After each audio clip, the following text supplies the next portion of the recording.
എനിക്കിവിടെ ഒരു പേഷ്യൻ്റ് ഒരു കുട്ടീനെ ഓർമ്മ വരുന്നു. ഈ പ്രായം കുറഞ്ഞ കുട്ടികൾ രോഗികളാകുമ്പോൾ ഇവിടെ രജിസ്റ്റർ ചെയ്യുമ്പോൾ നമ്മൾ പ്രത്യേകം അവരെ ശ്രദ്ധിക്കും. ഒരു 10-25 വയസ്സായ ഒരു മോള് പെട്ടെന്ന് കുട്ടിക്ക് അസുഖം വന്നു. അങ്ങനെ ഇവിടെ രജിസ്റ്റർ ചെയ്തു. നമ്മളിവിടുന്ന് പോവും, വളണ്ടിയേഴ്സ് പോവും, ഡോക്ടറൊക്കെ പോവും. ഒരു ദിവസം ആ കുട്ടി ഇങ്ങനെ ക്ഷീണിച്ച് ഇങ്ങനെ വരികയാണ്.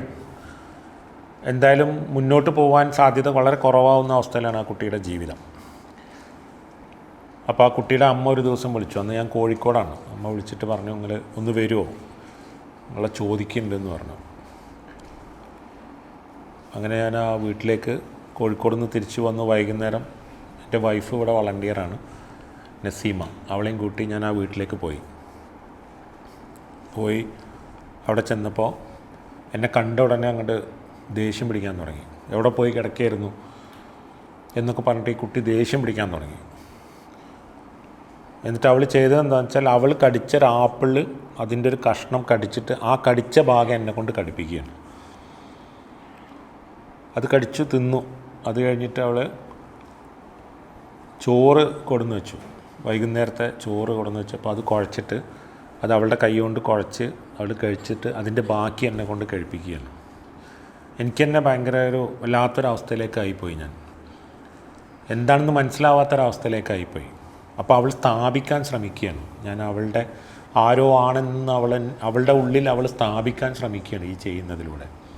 നമ്മളെന്താ ചെയ്തത്? ഒരു മനുഷ്യൻ്റെ അടുത്ത്, വയ്യാതെ കിടന്നൊരു മനുഷ്യൻ്റെ അടുത്ത് കുറച്ച് നേരം ഒന്ന് പോയി ഇരുന്നതാണ്. വേറെ ഒന്നും കൊടുത്തിട്ടില്ല. നമ്മുടെ ഒരു സാന്നിധ്യമാണ് നമ്മൾ കൊടുക്കേണ്ടത്. കുറച്ച് നേരം ഒന്ന് പോയി ഇരുന്നിട്ടുള്ളൂ. പല പ്രാവശ്യമായിട്ട് പോയിട്ടുണ്ട്. ഇവിടുന്ന് എല്ലാ വളണ്ടിയർമാരും അങ്ങനെ പോകാറുള്ളതാണ്.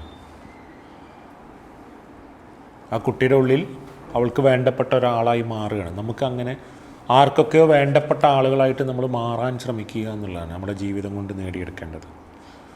അല്ലാതെ ഇതുകൊണ്ട് എന്താ കാര്യം? നമ്മൾ കുറേ നല്ല വസ്ത്രം ധരിച്ച്, നമ്മൾ കുറേ ഭക്ഷണം കഴിച്ച്, നമ്മൾ ജോലി ഉണ്ടാക്കി, പണം ഉണ്ടാക്കി, നമ്മൾ എന്തൊക്കെയോ ജീവിതത്തിലേക്ക് പോകുന്നതിന് അത് വേണ്ടെന്നല്ല ഞാൻ പറയുന്നത്. അതോടൊപ്പം ആർക്കൊക്കെയോ വേണ്ടി ജീവിക്കാനും കൂടിയുള്ളൊരു ശ്രമം നമ്മൾ നടത്തണം. നമ്മളെപ്പോഴെങ്കിലും ഒന്ന് പോയി വയ്യാതെ കിടക്കുന്ന ഒരു മനുഷ്യൻ്റെ അടുത്ത് പോയി ഇരുന്നപ്പോൾ അവരുടെ ഉള്ളിൽ അവർക്ക് വേണ്ടപ്പെട്ട ഒരാളായിട്ട് മാറുകയാണ് നമ്മൾ ചെയ്യുന്നത്. വേദനയുമാണ്, അതോടൊപ്പം അതൊരു സന്തോഷമാണ്. വേദന എന്ന് പറഞ്ഞാൽ ഇങ്ങനൊരവസ്ഥയിൽ ഈ കുട്ടി കിടക്കുന്നു. സന്തോഷം എന്ന് പറയുമ്പോൾ നമ്മളോട് എന്തോ നീതി പുലർത്തിയിട്ടുണ്ടെന്നൊരു തോന്നലുണ്ടാവുകയാണ് ചെയ്യുന്നത്. അതാണ് നമുക്ക് തരുന്ന ധൈര്യം. അവളെ മുന്നിൽ നിന്നിരുന്ന് സംസാരിക്കുമ്പോൾ എന്തിനും സംസാരിക്കും. ഞാൻ അങ്ങനെ അക്കാഡമിക്കലി ക്വാളിഫൈഡ് ആയിട്ടുള്ള ഒരാളൊന്നുമല്ല.